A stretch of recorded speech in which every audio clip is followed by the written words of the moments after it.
No Prime Minister's wife has ever wielded as much influence in number 10 as Carrie Johnson.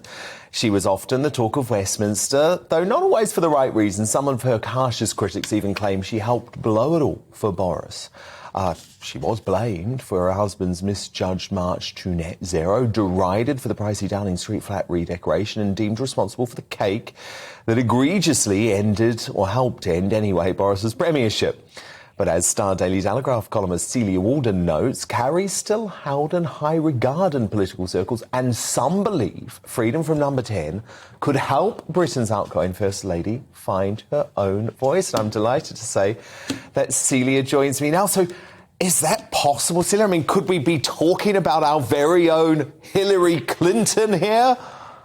I think that might be pushing it a little far. I think before she does anything, she is obviously, as you say, a sort of political animal, isn't she? But I think that before she does anything in that area, she's going to have to do a bit of sort of brand rehab, basically, because rightly or wrongly, she has taken on some of Boris's sort of toxicity. Indeed, indeed. So how does she do that? Well, it's a bit tricky, isn't it? Because as you and I know, the first thing that any kind of troubleshooter PR would do is say, step away or distance yourself from the toxic thing. But when that's your husband, it's a little bit tricky. So she is going to have to. I mean, I think she's involved at the moment with the Aspinall Foundation. And it's kind of well documented that she is very into animal welfare. In fact, that's got her into a spot of trouble, hasn't it? But I think to do a bit more with that and work in communications with the Aspinall Foundation, or even set up her own foundation, that would sort of be a good stopgap. And then after that, perhaps she could sort of reignite, potentially a political career.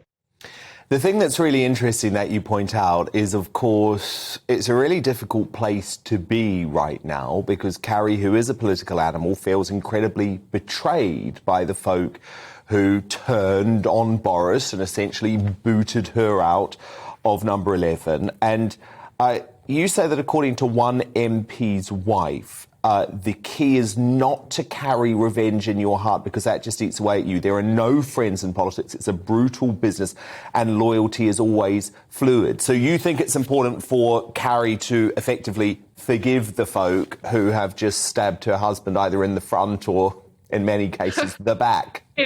Every area. Well, I do think that the thing about Carrie you have to remember is that she's young, she's 34. And so it's all very well to be, she can know as much as she likes about the theory of PR. And of course she was, she's been in communications for years. So I was always astonished when she made sort of PR mishaps because you thought, who knows better than you do not to do that sort of thing. Anyway, I'm talking about the wallpaper or that you would think that she would know not to do that. But equally, I think that she's always been in charge of Boris, hasn't she? And she's very good at doing that. Apparently, she used to take charge of his weight, for example, and she was aware of perception in a way that he is not and never has been. So I definitely got the feeling. I think everyone got the feeling that she was sort of managing him in a way. And he needs, as we know, he needs a hand holder, before he had Cummings and then who would obviously deal with everything and probably cut his food up into little bite-sized slices. And I think he is someone who needs that.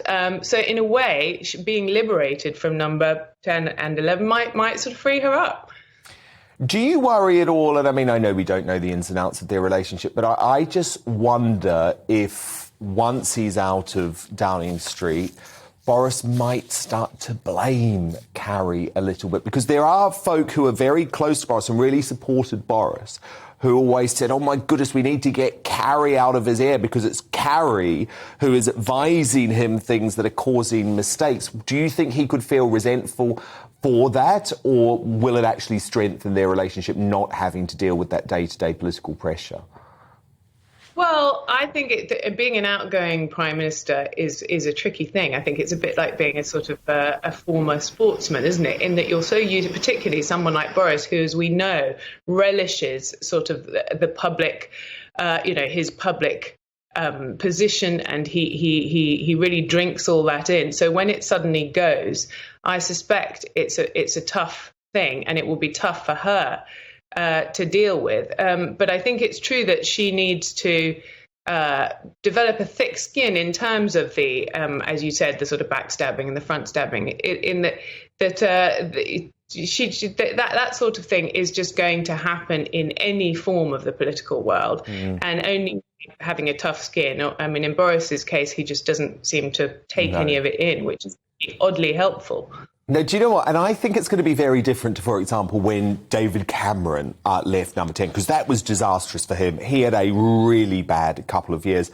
Sam Cam struggled to cope with him. The relationship was difficult for a while, and that was understandable because he knew his political career was over. He'd made this massive misjudgment with Brexit, right? And he was never returning to frontline politics. There's a very different thing going on here with Boris, because you speak to folk who are close to Boris, his key allies now, and they're already planning his comeback, Celia. There is going to be some sort of second act for Boris Johnson's political career. So I guess they have a focus, don't they? There is something to work towards.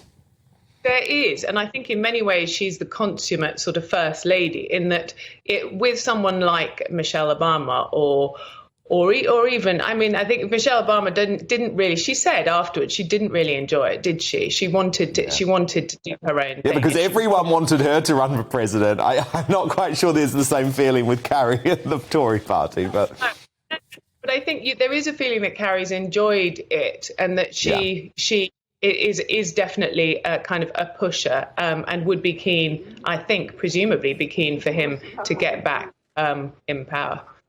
Yeah, exactly. Whereas Michelle was the absolute opposite, wasn't she? Drag you out of there and never go back onto the front line. And Samantha Cameron, I think, obviously just didn't enjoy it at all. And you can understand them. It was, what's that famous Pat Nixon phrase, who said she said it was the hardest unpaid job in the world, which is true, because you're damned if you do, you're damned if you don't. You're never really going to win, are you?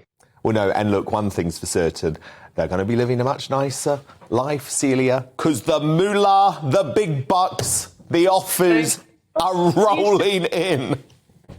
You say that. I had an interesting chat with a friend in LA who works in precisely sort of this area, and he said that from what he's understood, that the appetite for Boris is not there in the same way as it was.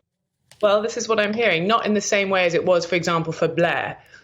Interesting. So I'm sure there will still be, obviously, a lot of moolah rolling in, but perhaps not as much. Maybe not the levels of Blair. Maybe not the levels of Blair, but I still reckon they'll do okay. Fascinating analysis, Celia Walden. Thank you so much. Star Daily Telegraph columnist.